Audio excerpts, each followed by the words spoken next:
Hi guys! Kamusta? Ang tagal kong hindi nag-upload ng video. Wala kasi maisip na, alam mo yun, wala maisip na i-vlog. Minsan, mga luto-luto ko, tapos na ako ng luto, bago kong malala, ay nakalimutan kong i-video. Ay nakalimutan kong i-vlog. Yan, ganun ba? Kaya, yun.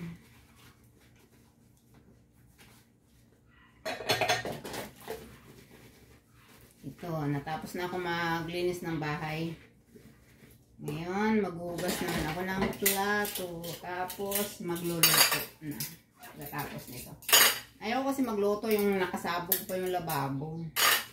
Parang ang gulo-gulo, pati yung utak ko gumugulo pag sabog-sabog yung lababo. Kaya, bago ako niyan mag-umpisa magluto, kailangan nahugasan ko muna yung mga hugasin dito sa lababo. Namin to pinaglutuan ng almusal, pinagkainan ng almusal. Tatlo lang naman kami kumain. Pero hindi ko alam ba't ang dami namin hugasin. Parang piyesta lagi, kaya tatlo lang kami guys. Buti na lang wala naman problema sa tubig. So okay lang, maraming hugasin. Dati kasi yung tubig dito, nagpapadeliver lang yung boss ko. Papadeliver lang kami. Kasi mahirap dati yung tubig dito sa Pilar. Pero ngayon, okay na, may tubig na kami. Pero pinipilter lang din namin kasi minsan madumi, madilaw ba? Para mayroong kalakalawang. So, kailangan namin filter. Ganon. Gawa lang namin pinampang. Minsan mga panluto nga, may ano pa eh. Yung binibili namin tubig, yun ang ginagamit ko. Pang sabaw. Kasi minsan, makita mo na lang, medyo malabo yung itsura ng water. Siyempre hindi naman safe yun. Baka magka-diarrhea ka pa.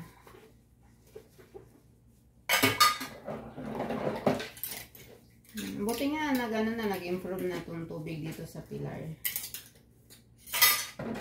Dati yung binabayaran ng boss ko ng tubig nila, 3,000. Tinalo pa namin nag-restaurant.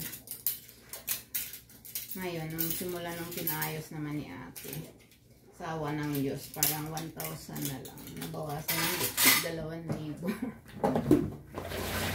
Oh! Shock. Basta.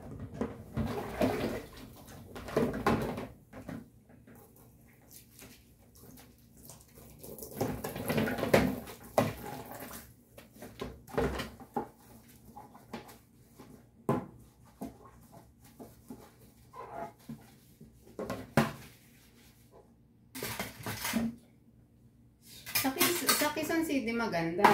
Yung sa Tandansora. Hindi yun nawawala ng tubig. Sa 11 years ko doon, mabibilang mo lang yung, parang maalala ko nga once a year lang yung minsan mawawala ng tubig. Pero, may binasa kasi akong message. Pero, saglit lang yan. Ibig sabihin, naglilinis lang sila ng ano yata, basta may nililinis lang sila kaya mawawalan kami ng tubig. Pero saglit lang talaga. Minsan sa gabi, yan. Sa gabi. Dito rin, minsan nawawala ng tubig. Pag may inaayos din sila. Pero, kumbaga, ng anong buwan yun, madalas walang tubig. Pero, buti naman, nag-text naman sila bago mawala kasi makakaipon pa kami sa banyo sa taas. Yan, mapupuno pa namin yung drum doon. May kulay chocolate kasi niluto ko champurado. Kaya medyo chocolate yung tubig na sa lababo.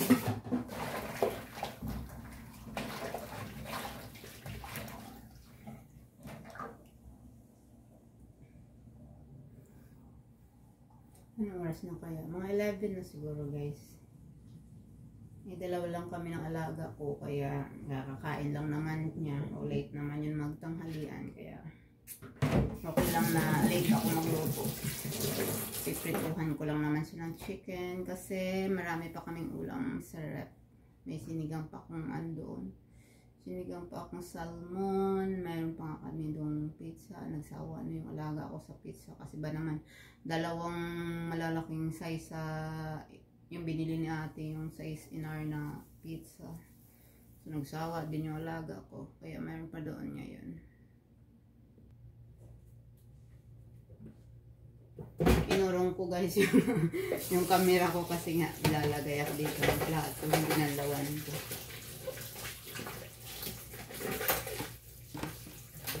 Pinapatuyo muna namin dito bago ko ilipat dun sa lagayan talaga namin ng plato.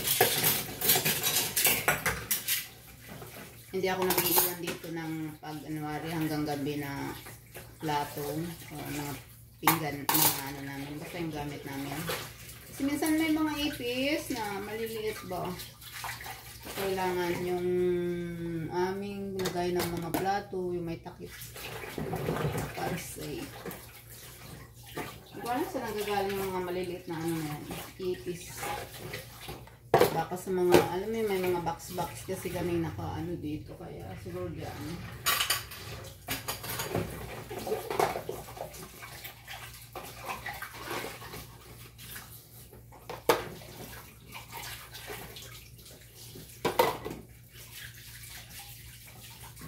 Minsan, pag naghuhugas talaga, ang dapat mauna mong sabunin at banlawan, baso, kutsara.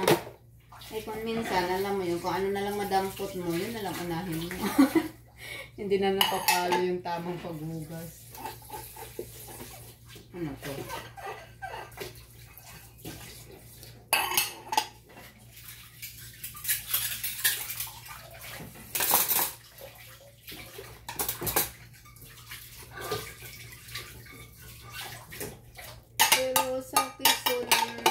Quezon City guys, mura lang yung tubig doon.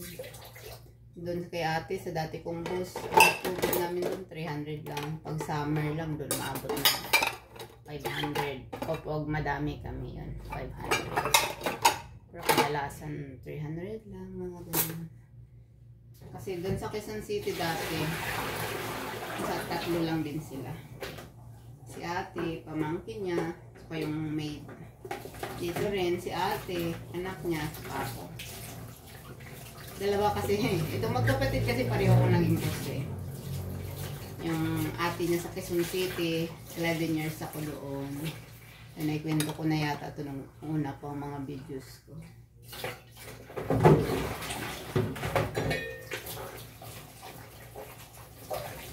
Tapos dito kay ate, lumipat ako, magdadalawang taon lang ako dito kay ate. Kapatid din ng dati kong amo. Lipat-lipat lang ako sa kanilang magkapatid naman. Dati dito ako, 2 taon. Lumipat ako sa Quezon City sa atin niya. 11 years ako doon. Tapos lumipat ako ulit dito. Magdadalawang taon mo lang ako dito.